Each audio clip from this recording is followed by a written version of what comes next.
بسم الله الرحمن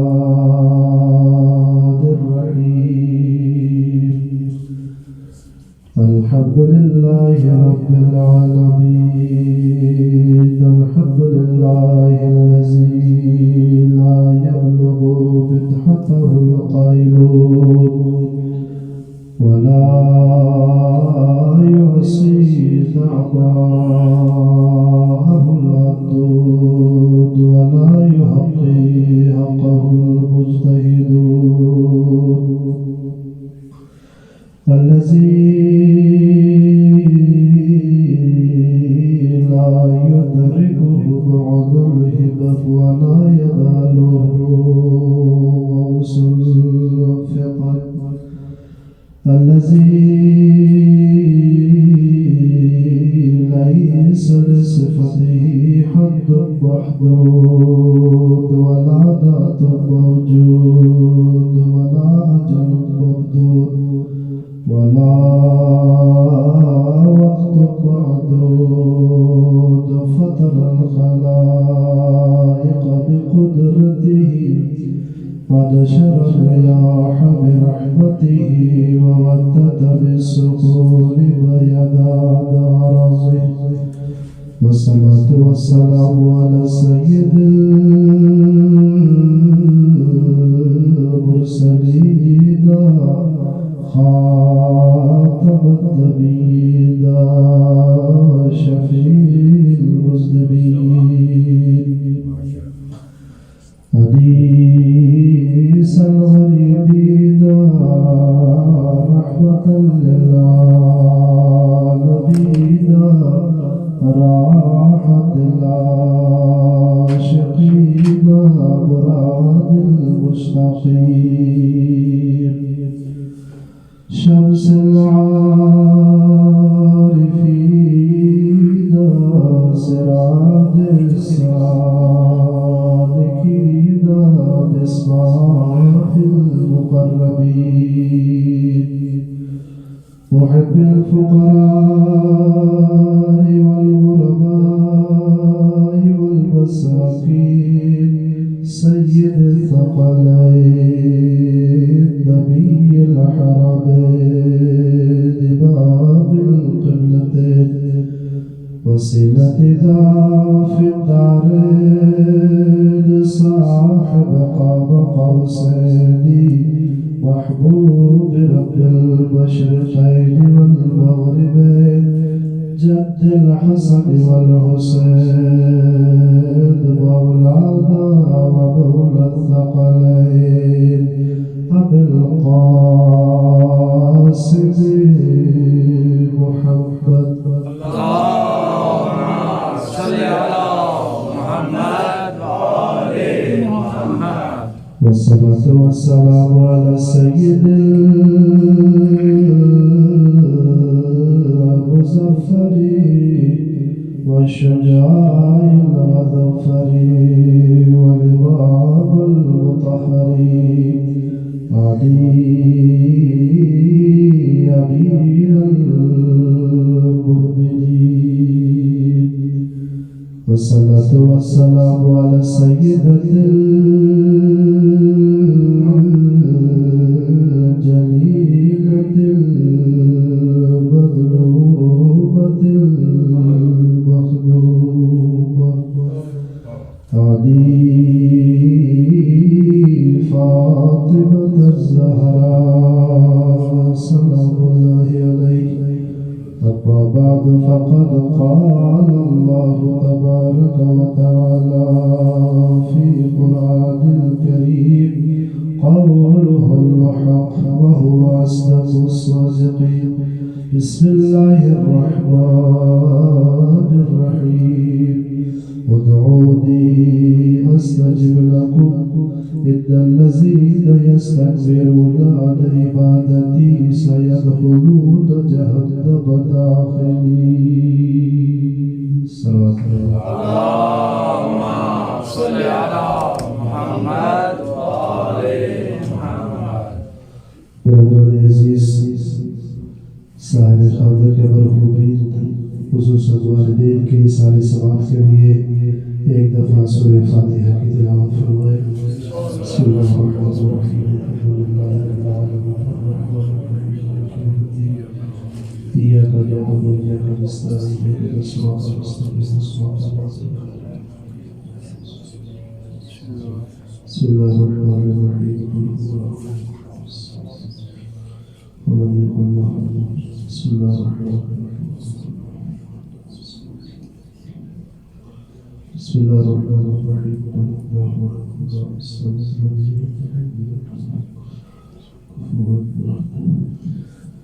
صحت کے لیے دعا کی اپیل ہے. خصوصاً بشیر احمد صاحب، سمیر عباس، محمد علی، حاجی یاسین، پروردگار ان سب کو بحق امام سید الساجدین شفاء کلی عطا فرمائے اور ان کے گھر میں کوئی پریشانی ہو کوئی پریشانی کو دور فرمائے. ایک دفعہ صلوات محمد وعلی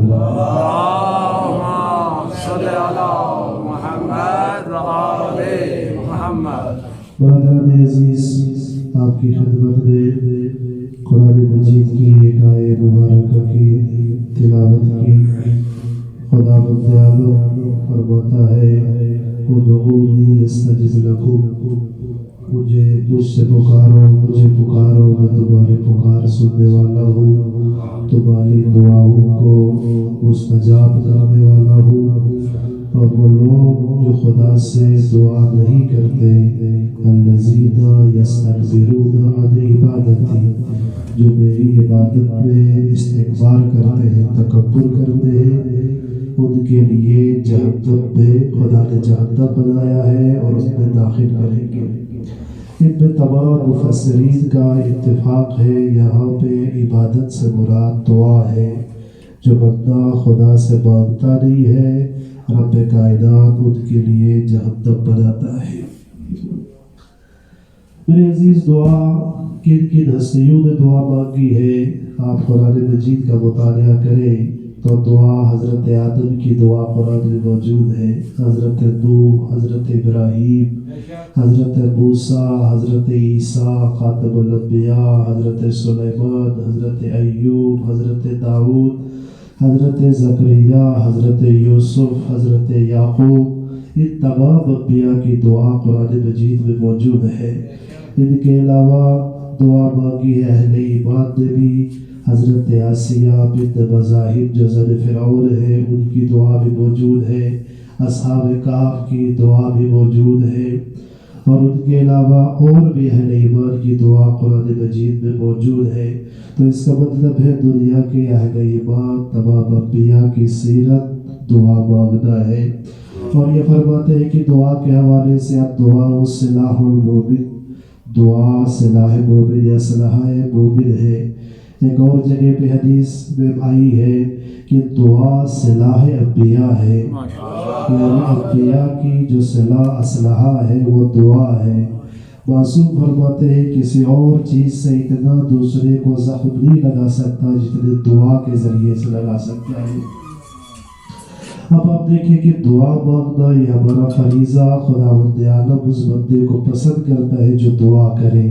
اب دعا میں 4 چیزیں موجود ہیں. ایک یہ ہے کہ ذات پروردگار سے مانگی جائے، دوسرا مانگنے والا ہے، تیسرا کارخانہ قدرت ہے، اور چوتھی چیز خدا سے کیا مانگے. جس شخصیت سے، جس ذات سے ہم مانگتے ہیں وہ عام بندہ نہیں ہے، وہ کمزور ذات نہیں ہے، بلکہ وہ مالک حقیقی ہے.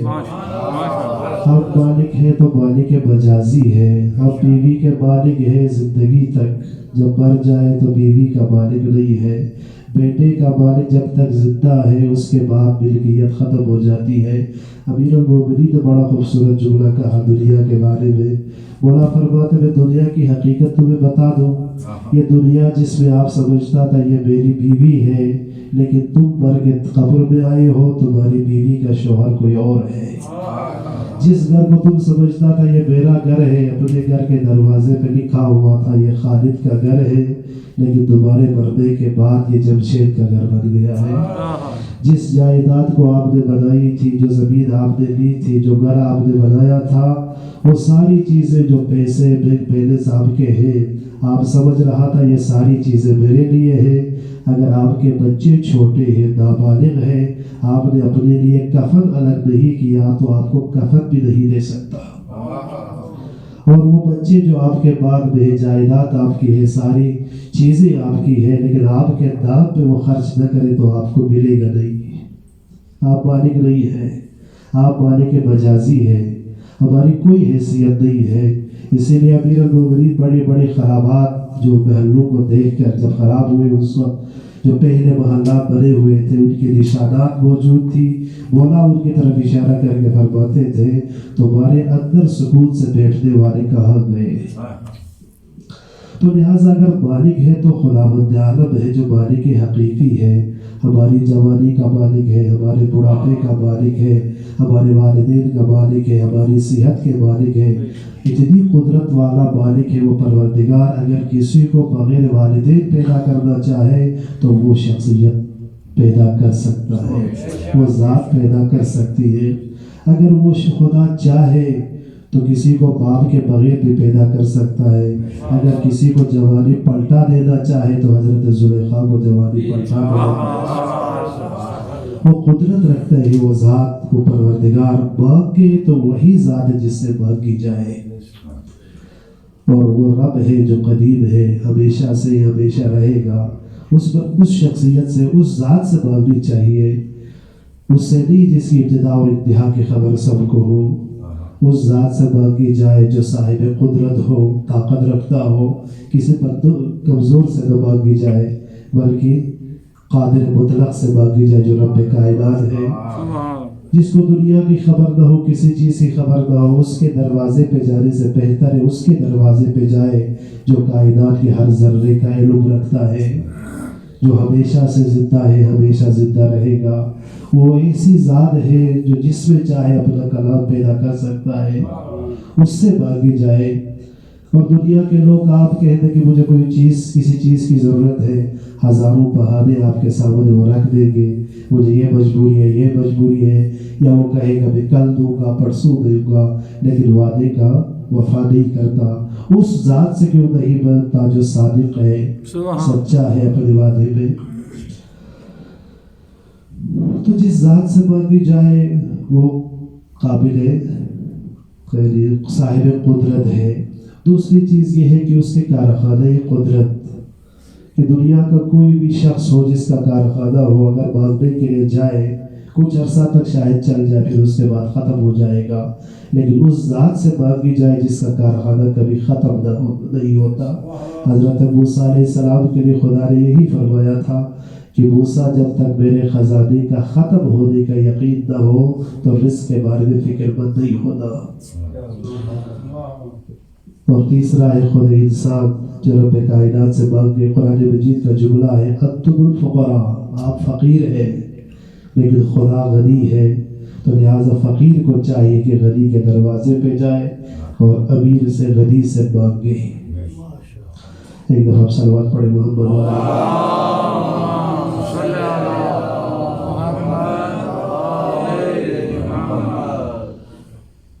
ہم دعا مانگتے ہیں لیکن رب کائنات ہماری دعا قبول نہیں کرتے، اس لیے کہ ہم دعا کی شرائط پوری نہیں کرتے. بلکہ خداوند عالم خود فرماتا ہے ادعونی استجب لکم، مجھ سے پکارو میں تمہاری پکار سننے والا ہوں. اور انہیں وعدہ بھی کرتے، وعدہ دعا قبول بھی نہیں کرتا. حالانکہ روایت ملتی ہے کہ ہر جمعے کی رات کو نماز تہجد کے وقت خداوند عالم بذریعے فرشتے خداوند عالم یہ اعلان کراتا ہے کہ کون ہے جو بیمار ہو اپنی بیماری کا شکایت کرے، اس وقت میں ان کو شفا عطا کروں. کون مقروض ہے جو اپنے قرض کی شکایت کرے، میں ان کے قرضے کو ادا کروں. کون مظلوم ہے جس پر ظلم ہوا ہے، مجھ سے دعا کرے میں انتقام لے لوں. لیکن انسان خدا سے مانگتا ہی نہیں ہے. شرائط، ہماری شرائط پوری نہیں ہے دعا کی. اگر شرائط پوری ہو جائے تو خدا دعا ضرور قبول کرے گی. اب آپ دیکھیں بغیر شرائط کے آپ دعا کریں تو ایسا ہے کہ ادھر آپ گندم کاش کر لیں، جو کاش کر لیں، ادھر کھیتی باڑی میں بھیڑ بکریوں کو رکھ دیں. ایسا نہیں ہوگا. اگر آپ نے کھیتی باڑی سے فائدہ اٹھانا ہے